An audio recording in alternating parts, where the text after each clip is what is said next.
வருவது அரசு அதிகாரிகள் மற்றும் போலீசாரிடம் வியப்பை ஏற்படுத்தியுள்ளது. தமிழக முதல்வராக கடந்த 10ஆம் தேதி தவிக தலைவர் விஜய் பதவியேற்றார். பதவியேற்பு விழா காலை 10 மணிக்கு துவங்கும் என அறிவித்திருந்த நிலையில் காலை 8:48 மணிக்கே நிகழ்ச்சி நடந்த நேரு உள் விளையாட்டு அரங்கத்திற்கு விஜய் வந்தார். மறுநாள் காலை 9:30 மணிக்கு சட்டசபையில் எம்எல்ஏக்கள் பதவியேற்பு விழா நடக்கும் என அறிவிக்கப்பட்டிருந்தது. இதில் பங்கேற்க காலை 8:45 மணிக்கு தலைமை செயலகம் வந்தார். 2ஆம் நாள் சபாநாயகர் மற்றும் துணை சபாநாயகர் தேர்தல் 12ஆம் தேதி காலை 9:30 மணிக்கு சட்டசபையில் துவங்கியது. இதில் பங்கேற்க 8:55 மணிக்கு விஜய் சட்டசபைக்குள் வந்தார்.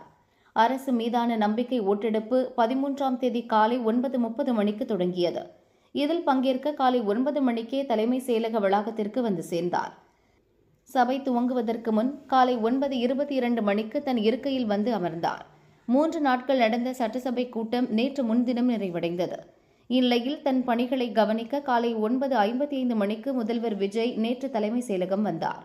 மாலை 4 மணி வரை தலைமை செயலகத்தில் அதிகாரிகளுடன் ஆலோசனை நடத்தினார். அதன்பின் வீட்டுக்கு புறப்பட்டு சென்றார்.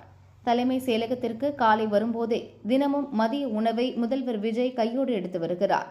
அரசு ஊழியர் போல் அவர் வருவதையும் மதிய உணவை அங்கேயே சாப்பிடுவதையும் பார்த்து உயர் அதிகாரிகளும் பாதுகாப்பு பணியில் உள்ள போலீசாரும் வியப்படைந்துள்ளனர்.